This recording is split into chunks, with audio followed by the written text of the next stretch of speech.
Okay, I'm gonna go ahead and show you guys exactly what to look for if you're looking for a Mercedes between 98 and 2010. The common problems, weird little quirks that they have, and just things that if you're looking to fix one, maybe buy one, or if you just want to see what you're in for in the future if you've already bought one. So we're gonna start with the most common problem with Mercedes, and that is on all of their engines. This is a V8, that's a V8, and those are two 6-cylinders. Every single one of these engines leaks a little bit of oil. I don't know why.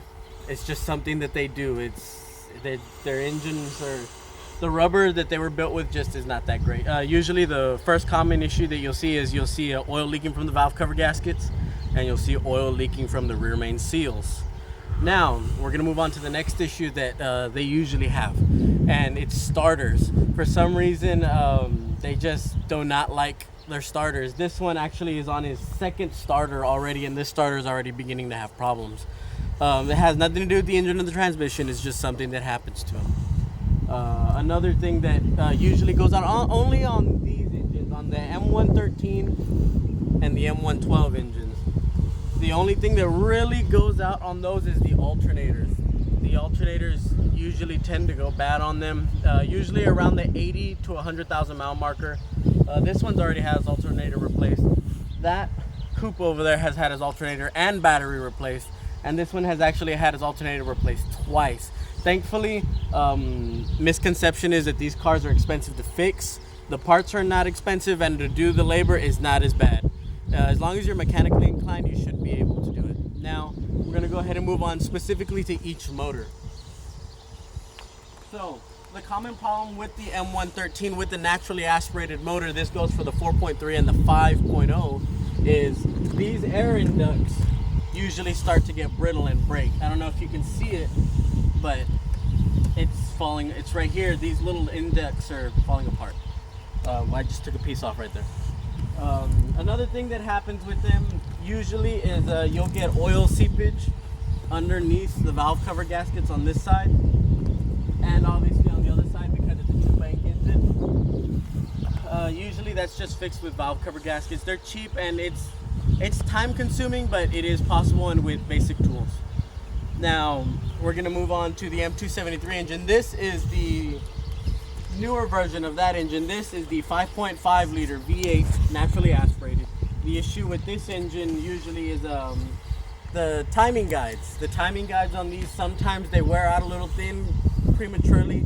Also, there is a timing idler in there also that also does the same thing. One of the other situations is you get a lot of these idler pulleys will start to squeak and rattle. It's just something that's more of a maintenance thing, but it does happen, in my opinion, a little prematurely.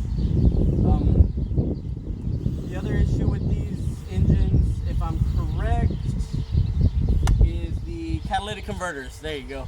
Catalytic converters on these cars tend to go out pretty early. This one has 110,000 miles, I believe, and it's already saying that the catalytic converters are below threshold, which means that they are not doing their job correctly. That is just something that tends to happen to them. Now, another issue with these engines is coolant. Anything with the cooling system can be kind of fragile. You can see right here, this it's not broken, it's just leaking, and that's at the point where obviously I'm gonna have to replace this, and you usually need to keep an eye on this because the ABS module is directly located underneath the reservoir. So now we're gonna move on to the pre-facelift M112. So this is a facelift M112, and this is a pre-facelift. This is the first generation and the second generation. Both the same exact engine, almost same exact components. Just little tiny things that are different. Now with the first generation, that you have to look out for is idlers. This idler right here has a very big tendency to go out. Another thing is the plastics get very brittle. Say if you're doing maintenance, you're changing your ignition coils or anything that has to do with the plastics, be very careful. They become brittle over time, and they can in fact break, and they can just crumble away in your hands, and that'll obviously cause a problem to the point where you might need to get a new connector if you can't get to stick. Same thing, oil. This one leaks oil, and it's from the same area as valve cover gaskets. This one does actually have a rear main seal leak. That's not the easiest job to do, and usually it doesn't leak very much. So it's just something that you would want to do in your own time and make sure that you're capable of doing it, considering that you have to separate the engine and transmission from each other. Another one with these, actually I believe it goes for this engine and the second generation engine.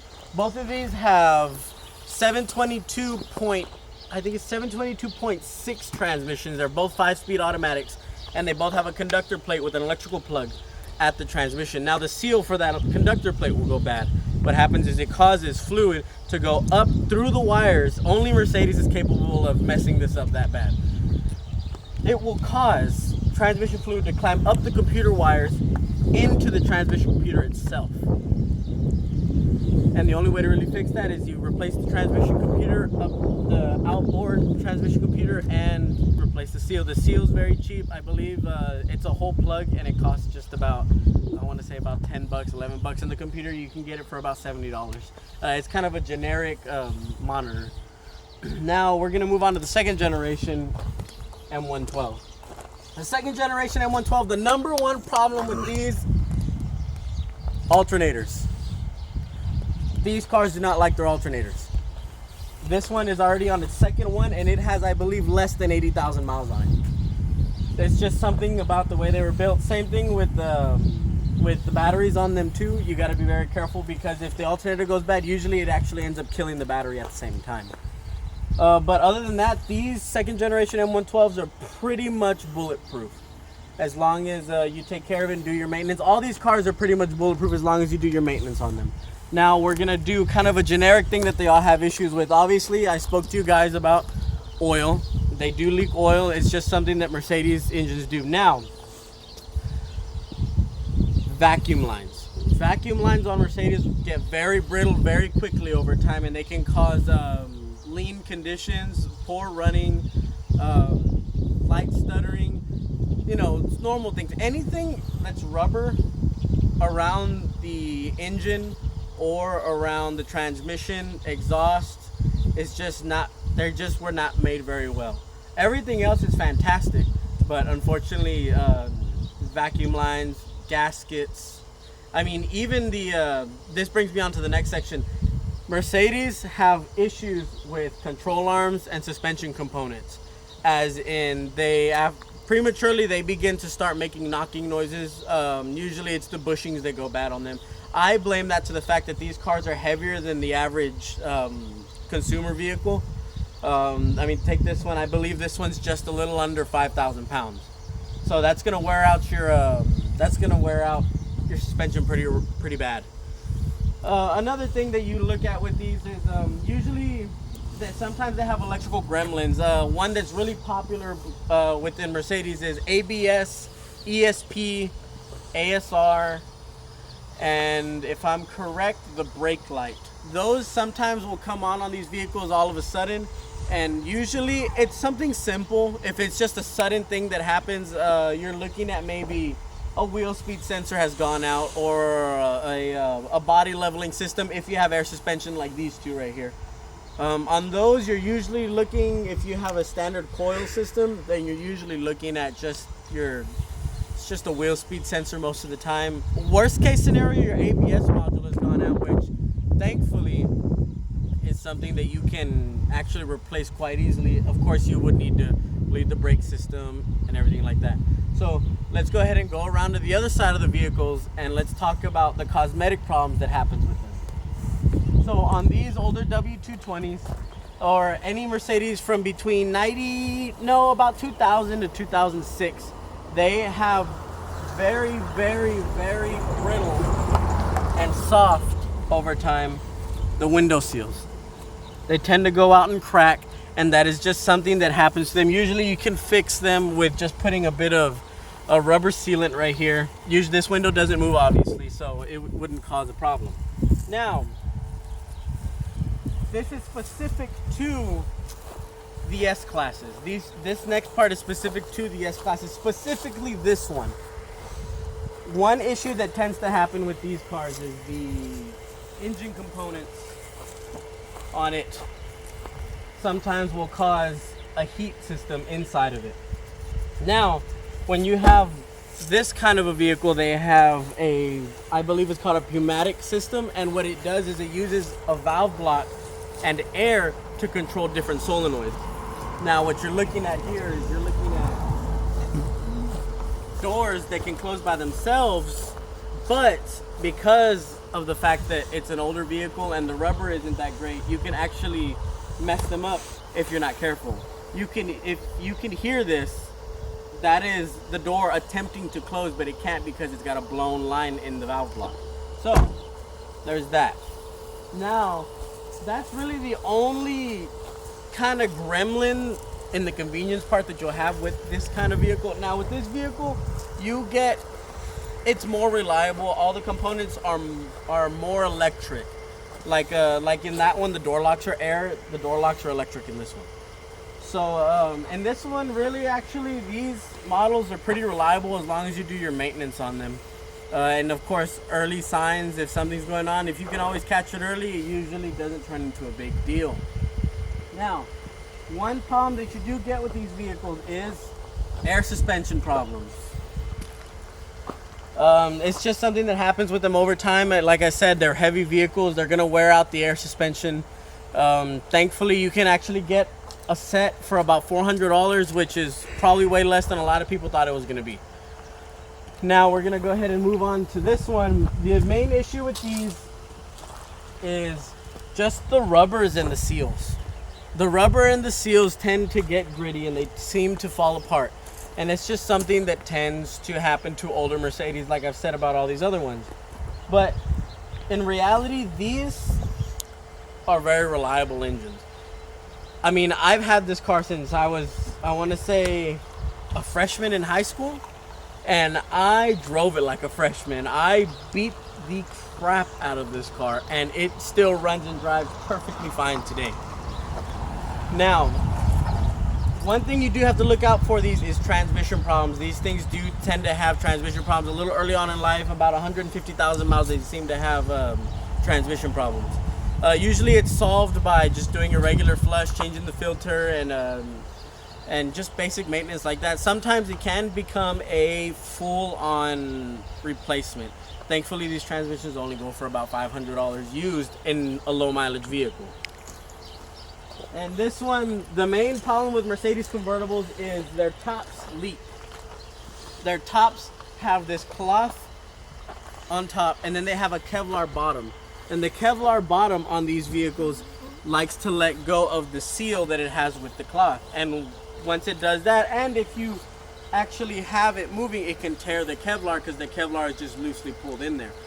And also, obviously, another issue is these tops tend to not work. If you have a convertible Mercedes that is over 10 years old, usually their tops don't work. And it's just because it runs off of an old hydraulic system, and these old hydraulic systems, after so long, they pop lines off, and then you have to dig way into the car to get to that line to find out you can't even fix it. You have to replace the line, and a lot of people just don't do it anymore. They just are happy with the way it is. Now, at the end of the day with these cars, they're all fantastic cars, and you can get them all for the same price as an economy car like a Civic, a Lancer, a Hyundai, a Kia, anything like that. You can usually get any of these for about the same price. Now, I'll give you an average rundown. Those average about $4,000. These average about $10,000. These actually average only about $3,000, and those average about $6,000. So, when you're talking about wanting a nice, comfortable car on a budget, a used Mercedes is definitely a good way to go. Because there's also a lot of, as long as I told you guys all the bad things, there's a lot of good things with them. Now, the good things with them is usually once you fix it, you no longer have to worry again. Other than, of course, unfortunately with the starters and the alternators. Now, a lot of these vehicles do require a little bit of special care. Like, you can't really take this vehicle to an everyday shop to do standard maintenance on it. Oil changes and air filter changes are normal, but usually it's best to follow Mercedes' recommendation on each schedule. Each of these vehicles actually has a scheduling system that lets you know when and how and which model system to change. So that's basically my take on if you're looking for a Mercedes with a 113, 112, 112.2 and an M273. And also keep in mind this is a 550, so the M273 is the 5.5 liter V8, but everything I've said about this engine also goes for the M272, which is the 3.5 liter V6, the 2.8 liter V6. They all have almost the same components, and they all work about the same, and they usually all have about the same problems, unfortunately. But when you're looking at longevity, these cars are pretty good vehicles as long as you take care of them. You're looking at this one with about 178,000 miles on this. This car runs and starts just like nothing. Every single day it runs and drives.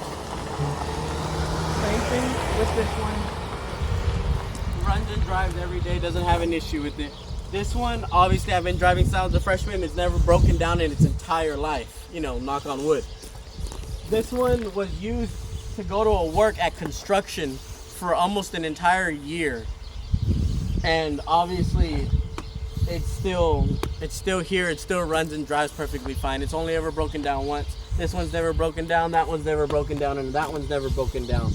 I've owned that one for, I want to say a little, oh man, I would say probably about maybe a couple months. Hasn't given me any problems. I had this one for about 4 years, never given me a huge issue. I've had this one for a little about let's say 8 years. About 8 years I've had this one, never broken down, giving me problems. And my brother has had this one, and this one he's had it for I believe about 2.5 years or so, and it's also never given him issues. So if you guys are looking for a good, reliable vehicle that you don't relatively need to spend much money on, considering that the parts are very cheap on these now, because they're older. So if you're looking for a good, nice, comfortable vehicle, do not be scared to look at luxury cars, especially Mercedes, considering that they are very well put together. And that's my talk for these cars, and that's it.